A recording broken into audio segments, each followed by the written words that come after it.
السلام علیکم ورحمۃ اللہ وبرکاتہ ومغفرتہ الحمدللہ رب العالمین والصلاة والسلام علی سید الانبیاء والمرسلین اما بعد فاعوذ باللہ من الشیطان الرجیم بسم اللہ الرحمن الرحیم۔ ہمارا سورۃ البقرہ کا تجوید کورس چل رہا ہے، ہم اس میں تجوید سیکھتے ہیں، سمجھتے ہیں اور اسی کے مطابق ہم قرات کرتے ہیں۔ ہم نے جو مدنی قاعدہ میں تجوید کے جتنے بھی قواعد و اصول پڑھے ہیں وہ ہم پہلے یہاں پہ سمجھیں گے، اسی کے مطابق پھر ہم یہاں پر آخر میں تجوید و قرات کریں گے۔ یہاں پر یا ساکنہ سے پہلے زبر ہے، یا لین ہے، اس کو بغیر کھنچے بغیر جھٹکا نرمی سے معروف پڑھتے ہیں۔ یہاں پر یا ساکنہ سے پہلے زیر ہے، یا مدہ ہے، یہاں پہ واو ساکن سے پہلے پیش ہے، واو مدہ ہے، یہاں پر کھڑی حرکات ہے۔ ان تینوں کو ایک الف کی مقدار یعنی 2 حرکات کے برابر کھینچ کر ادا کریں گے۔ یہاں پر یا ساکنہ سے پہلے زبر ہے، یا لین ہے، اس کو بھی بغیر کھینچے پڑھیں گے۔ یا ساکنہ سے پہلے زیر ہے، یا مدہ ہے، میم ساکن کے بعد سا ہے، یہاں پہ اظہار شفوی ہوگا۔ ہم اس میں رکیں گے نہیں، ہم یہاں پہ وقف نہیں کریں گے۔ میم مشدد ہے، میم مشدد جہاں بھی ہوتا ہے وہاں پہ غنہ ہوتا ہے، اس لیے ہم غنہ کر کے ادا کرتے ہیں، اور ناک میں آواز لے جا کر پڑھنے کو غنہ کہا جاتا ہے۔ یہاں پر واو ساکن سے پہلے پیش ہے، واو مدہ ہے، واو ساکن سے پہلے پیش ہے، واو مدہ ہے، دونوں جگہ ایک الف کھینچ کر ادا کریں گے۔ یہاں کھڑی حرکات ہے، کھڑی حرکات حروف مدہ کے قائم مقام ہوتا ہے، اس لیے اسے بھی ایک الف کی مقدار یعنی 2 حرکات کے برابر ہم کھینچ کر ادا کریں گے۔ اور پھر یہاں پر نون ساکن بعد عین ہے، عین حروف حلقی میں سے ہے۔ اگر حروف نون ساکن یا تنوین کے بعد حروف حلقی میں سے کوئی حرف آ جائے تو وہاں پر اظہار ہوگا، یعنی ہم غنہ نہیں کریں گے، اس لیے یہاں پہ غنہ نہیں ہوگا۔ نون ساکن ہے، اس کے بعد دال ہے، دال حروف اخفا میں سے ہے، اس لیے یہاں پر اخفا ہوگا، کیونکہ حروف اخفا میں سے جب نون ساکن کے بعد کوئی حرف آ جاتے ہیں تو وہاں پر اخفا ہوتا ہے، یعنی ناک میں آواز لے جا کر پڑھنے کو غنہ کرنے کو اخفا کہا جاتا ہے۔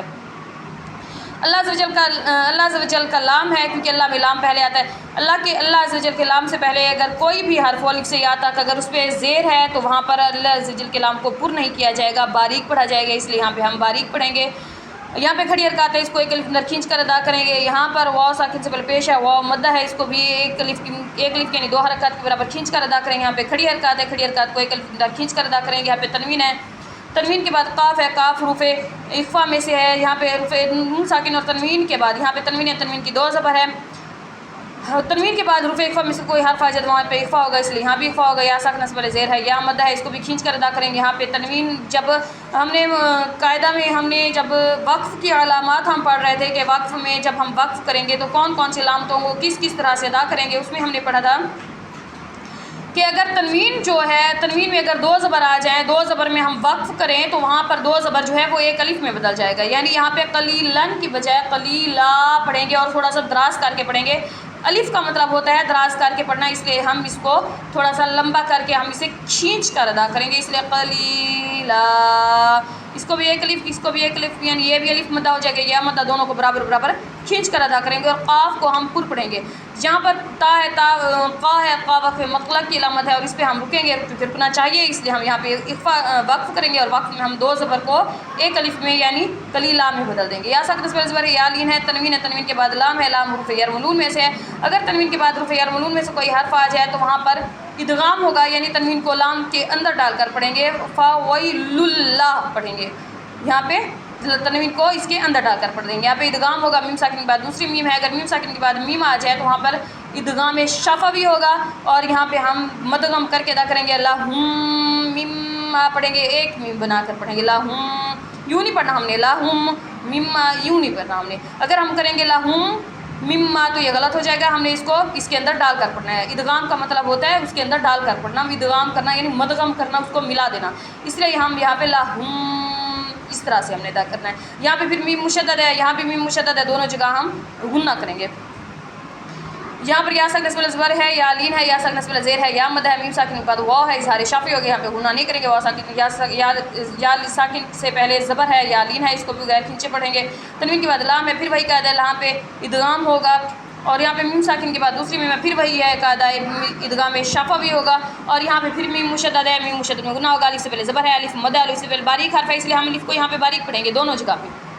اور یہاں پہ واو ساکن سے پیش ہے، واو مدہ ہے، اور حروف مدہ کے بعد اگر سکون عارضی ہو جائے، کوئی بھی حرف وقف کی وجہ سے ساکن ہو جائے تو وہاں پر مد عارض ہوگا، یہاں پہ مد عارض ہو رہی ہے، اور ہم نے پڑھا تھا وقف کی علامات میں اگر زبر ہوگا تو وہ ساکن ہو جائے گا۔ تو آئیے ہم جو ہم نے قواعد سمجھے اسی کے مطابق تجوید کرتے ہیں۔ اعوذ باللہ من الشيطان الرجيم. بسم الله الرحمن الرحيم. فويل للذين يكتبون الكتاب بأيديهم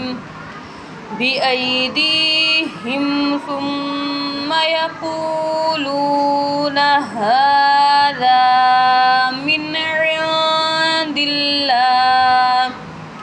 عند الله ليشتروا به ثمنا قليلا. فويل لهم مما كتبت أيديهم وويل لهم مما يكسبون.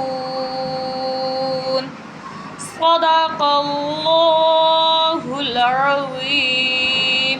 تو آپ بھی قرآن پاک کو پڑھیے اور صحیح مخارج کے ساتھ سمجھ کر اللہ تعالیٰ کا اجر عظیم حاصل کریں اور دوسروں کو بھی شیئر کر کے ثواب جاریہ کمائیں، صدقہ جاریہ کریں. فی الحال اجازت ہے. السلام علیکم ورحمۃ اللہ وبرکاتہ.